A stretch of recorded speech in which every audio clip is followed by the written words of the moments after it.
إن الذين قالوا ربنا الله ثم استقاموا تتنزل عليهم الملائكة ألا تخافوا ولا تحزنوا وأبشروا بالجنة التي كنتم توعدون نحن أولياؤكم في الحياة الدنيا وفي الآخرة ولكم فيها ما تشتهي أنفسكم ولكم فيها ما تدعون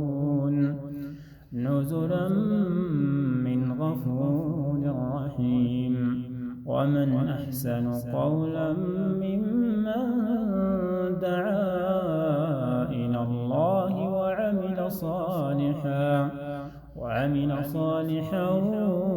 وقال إنني من المسلمين ولا تستوي الحسنة ولا السيئة ادفع بالتي هي أحسن فإذا الذي بينك وبينه عداوة كأنه ولي حميم وما يلقاها إلا الذين صبروا وما يلقاها